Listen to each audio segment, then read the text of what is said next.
हाय नमस्कार, कैसे हैं आप सब। उम्मीद करती हूँ कि आप सब खुश होंगे, मस्त होंगे, स्वस्थ होंगे। चलिए आज चर्चा करते हैं रिश्तों को लेकर। रिश्ते जो सबसे ज़्यादा महत्वपूर्ण हैं, सास बहू, ननंद, ससुर और पति।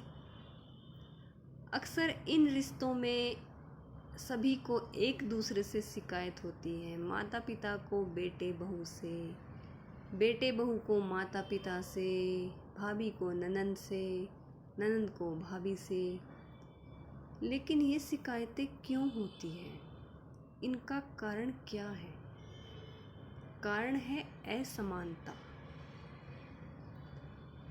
आप सब यह तो चाहते हैं कि हमारे घर में बहू आए, लेकिन वो नाम से ही बहू हो, कभी बहू बन ना पाए। बहू का अर्थ इतना गलत सबने बनाया हुआ है। बहू बस आए, घर में पूरा दिन काम करे, अच्छा दहेज लाए, मुंह से कुछ ना बोले, जैसा हम करें ऐसा, जैसा हम बोले ऐसा करे, जब हम कहे उठे, जब हम कहे सोए। आपको बहू नहीं, फिर एक कोई कठपुतली चाहिए होती है। बहू का अर्थ होता है वह स्त्री जो आपके घर को स्वर्ग बना दे, आपकी बड़ी बड़ी समस्याओं का समाधान ढूंढ सके, आपके घर को मंदिर बना दे। और हर बहू की ये कोशिश होती भी है, लेकिन उनकी इस कोशिश को कभी भी कामयाब ना होने देने वाले दो ही सदस्य होते हैं, एक सास और एक ननंद। ये हर घर की कहानी है। हर नंद ये मानती है मैं बहुत अच्छी हूँ, हर सास ये मानती है मैं बहुत अच्छी हूँ, बहू भी ये मानती है मैं बहुत अच्छी हूँ। लेकिन हर कोई गलती करता है, अपने रिश्ते का ईगो हर कोई दिखाता है। इस ईगो को एक तरफ रखिए और रिश्तों में अपनापन बनाइए। वह कैसे बनेगा, चलिए इस पर आज चर्चा करते हैं। अक्सर हर माता पिता ये चाहत रखते हैं मेरी बेटी अगले घर जाए, उसे सारी सुख सुविधाएं मिले। और जब ऐसा नहीं होता तो आपको बहुत तकलीफ़ होती है। आप अगर सिर्फ बेटी की सुख सुविधाओं के बारे में सोचेंगे तो वो कब आपको सुख सुविधाएं देनी है आने। जब आप ये सोचेंगे कि घर में बहू आने वाली है, उसके लिए सारी सुख सुविधाएं करते हैं, तो आपके घर में खुशियाँ होगी, शांति होगी, आपस में प्रेम होगा।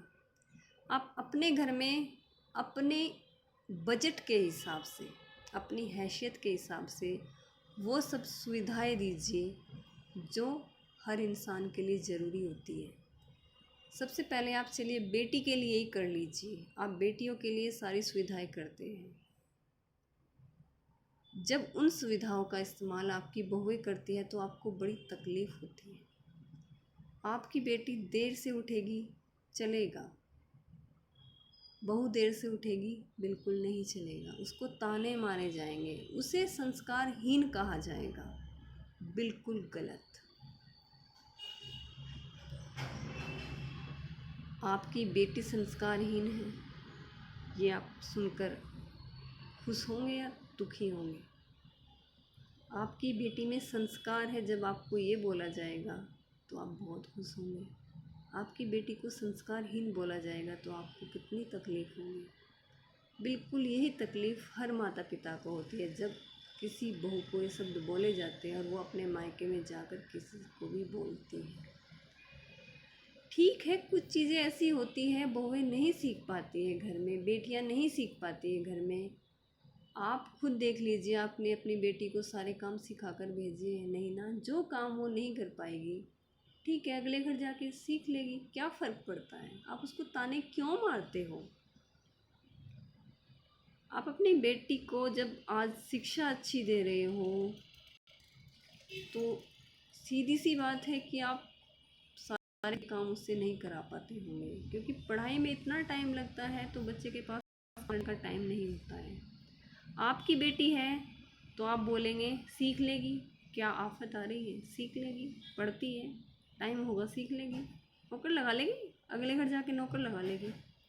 और जब आपके घर बहू आएगी तो आप कहोगे क्यों लगाए नौकर, तुम करो काम, तुम्हें इसलिए तो लाए हैं, घर के सारे काम करो, पढ़ ली जितना पढ़ना था, माँ के घर पढ़ ली ना, बस बहुत है, अब यहाँ पे काम करो। ऐसे टोंट बहुओं को मारे जाते हैं। अगर आपके घर बहू आई है, उसका आगे पढ़ने का मन है तो उसे आगे पढ़ाइए ना, उसे भी पढ़ाइए जिस तरह से आपने अपनी बेटी को पढ़ाया है। किसी वजह से चलिए वो आप अपने घर पर नहीं पढ़ पाई है, उसकी आगे वो पढ़ने की इच्छा है, तो आप पढ़ाइए ना उसे, क्यों रोकना चाहते उसके कदम। आपको अपनी बेटी के लिए पूरी आज़ादी, पूरी बढ़ाई, और वही बहू अगर आप पढ़ना चाहती है तो आपको तकलीफ़ होती है। सबसे पहले आप यहाँ पर बदलिए। दूसरी बात, जब आपके घर का काम बेटी से नहीं हो पाता है तो बहू से कैसे हो पाएगा।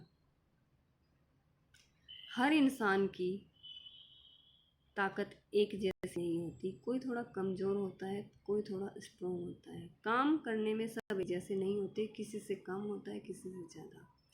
हर कोई अपनी ज़रूरत के हिसाब से घर के काम कर लेता है। नहीं कर पा रहा है तो उसकी मदद कीजिए ना, उसका साथ दीजिए। इसमें सास बहू ननंद देवर ये नहीं होना चाहिए कि हम नहीं करेंगे। घर आपका है, काम भी आपका है, सब मिलजुल कर काम कीजिए। सबसे पहले बहू और बेटी का भेदभाव ख़त्म कीजिए। फिर आती है शिकायतों की बात। आजकल के माता पिता यही बोलते हैं बेटा बहू सेवा नहीं करते। ऐसे कोई बेटा बहू नहीं होते जो माता पिता की सेवा नहीं करना चाहते। वो आपकी सेवा के साथ साथ अपनी एक ज़िंदगी भी जीना चाहते हैं। अगर आप उस ज़िंदगी को उन्हें जीने देंगे तो उन्हें आपसे कोई प्रॉब्लम नहीं होने वाली, कोई दिक्कत नहीं होने वाली है। अगर आप उनकी उस ज़िंदगी में बार बार ताक झाँक करोगे, टोका टाकी करोगे, तो वो आपसे दूर जाकर उस ज़िंदगी को जीने की चाहत रखेंगे। वो अपना मन नहीं मानेंगे। वो सीधा ही बोलते हैं हमने शिक्षा इसलिए प्राप्त नहीं की है कि हम अनपढ़ बनकर रहे, हमने ज्ञान इसलिए नहीं अर्जन किया है कि हम अज्ञानी बनकर रहे। ज्ञान होने के बाद भी उसका इस्तेमाल ना होना सबसे बड़ी मूर्खता होती है। अगर आपकी बहुएं अच्छी शिक्षित है तो उन्हें आगे बढ़ाइए। और ज़रूरी नहीं है कि आपकी बेटी जिसे आप पढ़ाने पे इतना ध्यान दे रहे हो उसका पढ़ने में ध्यान हो, वो तो ज़बरदस्ती भी हो सकती है ना। और बहू का ध्यान है पढ़ने में तो बहू को पढ़ा दीजिए। क्या हुआ अगर आपकी बेटी ने आपका नाम रोशन नहीं किया, बहू आपका नाम रोशन करेगी। ये तो हुई एक अलग समस्या। अगली समस्या पे बात करते हैं। सबको लगता है कि विवाह के बाद बेटा बदल जाता है। भाई क्यों ना बदले। पहले वो बेटा और भाई था, अब वो किसी का पति बन रहा है, आगे चल के किसी का पिता बन रहा है, तो उसे एक पति होने वाला फ़र्ज़ भी निभाना है, पिता होने वाला फ़र्ज़ भी निभाना है। और पिता बनने के बाद तो एक इंसान को बदल ही जाना चाहिए। पिता के ऊपर जो भार होता है ना, वो किसी के ऊपर नहीं होता।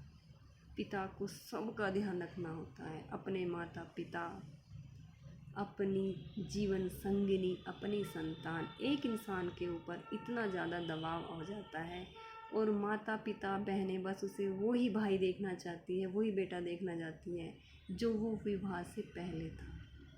वो कैसे ऐसा हो जाएगा। उसके ऊपर इतनी जिम्मेदारियाँ आ गई हैं, वो अपनी जिम्मेदारियों को अच्छे से निभाना चाहता है। हर कोई ये चाहता है कि बस बेटा मेरा बना रहे, बहन सोचती है भाई मेरा बना रहे, पिता सोचता है ये सिर्फ मेरी आज्ञा का पालन करे। अरे उसने विवाह किया है, उसने गृहस्थी बसाने की सौगंध ली है और सबके सामने ली है, आप लोगों ने दिलवाई है, तो उसे वो भी तो करने दो, उसे अपनी गृहस्थी भी तो बसाने दो, उसे आगे बढ़ने दो। क्यों उसे पीछे खींचते हो बार बार, क्यों उसको तकलीफ़ देते हो। पुरानी बातें याद दिला दिला कर उसके अंदर एक दर्द पैदा करते हो आप लोग। उसे आगे बढ़ने की सलाह दो और जब वो अपने पद पे आगे बढ़ रहा है तो उसका साथ दो, ना कि उससे अपना साथ खींचो। उसका साथ देना आपका हक बनता है, हर बेटे बहू का साथ देना हर माता पिता का हक बनता है। आप सभी की बेटियां विवाह के बाद पराई हो जाती है। बेटियां घर में 2 4 6 दिन के लिए आती है, उसे बस वो सम्मान दीजिए जिसकी वो हकदार है, ना कि उसे अपने घर की मालकिन बनाएं।